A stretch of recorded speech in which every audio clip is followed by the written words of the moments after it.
Hai sahabat, sejak awal ada yang bikin Nat penasaran dari final battle Boboiboy Galaxy Windara. Bahkan sejak dari cerita versi komiknya. Apakah itu? Jadi kalian pernah penasaran nggak kok bisa baju perisai Windara itu pas dengan ukuran tubuh Boboiboy CS?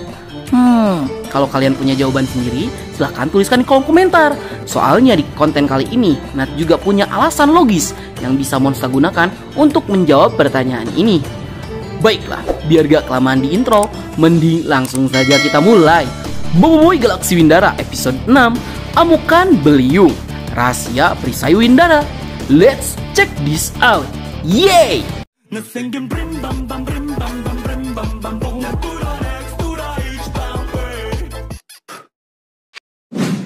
Nah, jadi ada satu hal yang cukup mengganjal dalam pikiran Nat.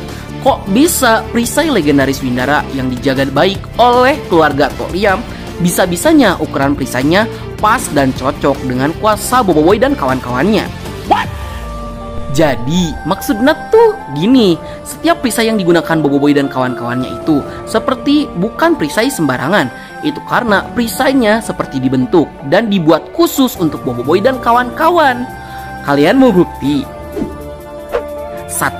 Perisai milik Boboiboy dilengkapi dengan senjata pedang tanpa bilah, yang dimana bilah pedangnya akan keluar ketika Boboiboy menggunakan kuasa elementalnya. Sementara itu, kalian tahu sendiri kan, dahulu banget, kuasa elemental kan dipegangnya sama beda-beda alien. Terus senjata pedang ini kenapa punya sinkronisasi dengan kuasa elemental? Yang padahal ini tuh pertama kalinya Boboiboy menggunakan armor Windaranya. Atau mungkin nanti kita jelaskan. 2. Perisai milik Yaya dipersenjatai dengan sebuah tameng khusus yang ukurannya bisa dimanipulasi sesuai keinginan penggunanya. Yang padahal kan kalian bisa lihat sendiri ukuran tameng aslinya itu kecil banget. Tapi kalian tahu kan, Yaya bisa memanfaatkan kuasa manipulasi gravitinya untuk mengoptimalkan kemampuan tameng itu.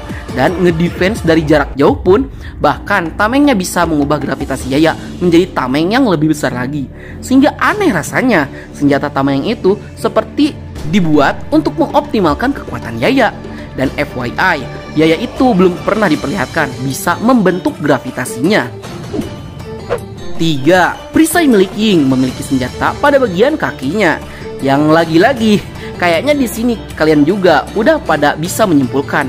Yang dimana kalian tahu sendiri kan, Ying adalah fighter yang bertarung menggunakan kecepatan dan serangan kakinya. Sehingga gak mungkin dong perisainya tiba-tiba punya fitur senjata di kaki. Lagi-lagi, perisai yang digunakan Ying seperti memang diciptakan untuk mengoptimalkan kekuatan dari Ying. 4. Perisai milik Gopal memang tidak memiliki fitur spesifik yang bisa meningkatkan kemampuan yang dimiliki oleh Gopal. Bahkan perisai milik Gopal itu tidak memiliki senjata selain tanduk dari perisainya saja. Namun, pernah nggak kalian terpikir jika perisai yang dibawa oleh Adudu adalah armor jatah Feng? Terus, jika seandainya perisai itu tidak diambil Adudu dan jadi digunakan oleh Feng, siapa orang yang bakal mengisi bagian atas dari perisai milik Gopal? Jawabannya ada di bumi. Kalian jangan sampai lupa, walaupun Boboiboy CS itu sekarang berpetualang di planet Windara hanya berlima, tapi anggota squad mereka bukan hanya 5 orang sekarang, melainkan ada satu lagi anggota squad yang mereka tinggal di bumi. Bukan tuh Abah, bukan Ochobot, melainkan koalisi Koki Tapopsiu. Tapi gak mungkin dong perisai itu dibuat untuk Gopal dan Kuali, sementara Kualinya aja gak pernah ke Windara. Nah, itu dia yang bakal terhubung di jawaban kita yang terakhir. 5. Perisai Feng. Kita kan tahu perisainya itu diambil oleh Adudu, dan sejauh ini kita juga belum tahu bentuk asli dari perisai milik Feng itu seperti apa. Jadi besar kemungkinan perisainya juga bisa mengoptimalkan kuasa bayang milik Feng. Itu karena perisai si Gopal itu tidak didesain untuk mengoptimalkan kuasa bayang milik Feng, sehingga saat bertarung pun Feng itu tidak leluasa saat menggunakan perisai milik Gopal. Kesimpulannya, setiap perisai Windara milik Boboiboy dan kawan-kawannya itu seperti didesain secara khusus oleh seseorang agar bisa mengoptimalkan kuasa milik Boboiboy dan kawan-kawannya. Yang padahal itu adalah pertama kalinya Boboiboy CS menggunakan perisai legendaris Windara. Atau mungkin pada saat Boboiboy dan kawan-kawan bertarung menggunakan perisai Windara, itu adalah kedua kalinya Boboiboy menggunakan perisai windaranya. Loe, kok malah makin bingung? Maksudnya kedua kalinya tuh gimana? Jadi, ini adalah cocok logi yang terpikir oleh Nat. Dan kita udah tahu jika Boboiboy bertarung menggunakan perisai Windara saat melawan Ramos. Tapi, itu adalah kedua kalinya Boboiboy menggunakan perisai tersebut. Itu karena Boboiboy memang sudah pernah menggunakan perisai Windaranya di masa depan. Macam tak betul je budak ni. Kayaknya kalian makin puyeng ya. Jadi simpelnya tuh gini. Itu cuma seandainya ya jika Monsta tertarik mengadaptasikannya ke ceritanya. Jadi simpelnya tuh gini.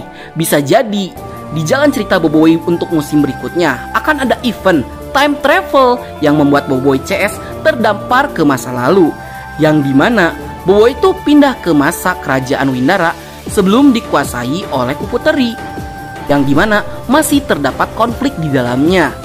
Sehingga agar Boboiboy bisa menyelesaikan konflik tersebut, Boboiboy meminta bantuan kepada leluhur Tuk Liam untuk menempatkan perisai khusus yang bisa mengoptimalkan kekuatan mereka. Sehingga dibuatlah 5 perisai untuk para pahlawan. Nah, khusus untuk perisai Gopal itu bisa diisi oleh 2 orang, sehingga perisainya itu diisi oleh Gopal dan Kuali, yang pada akhirnya Boboiboy CS nantinya berhasil menyelamatkan Windara pada zaman dulu.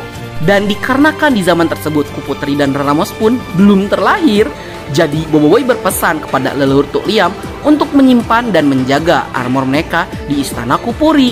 Itu karena di masa depan Boboiboy itu akan menggunakannya kembali untuk mengalahkan Ramos. Begono ceritanya.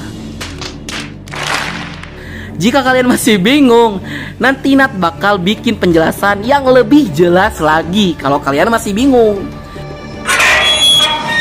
Baiklah, sekian dulu untuk konten kita kali ini. Bagi kalian yang suka konten seperti ini, jangan lupa like, share, and subscribe, dan bunyikan tombol lonceng notifikasinya.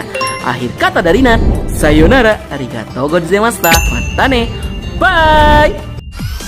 Semangatlah berkalibrasi frekuensi yang sama. Kita jadi tak segairah kamu mendayu serta diramu. Yes! Jadikan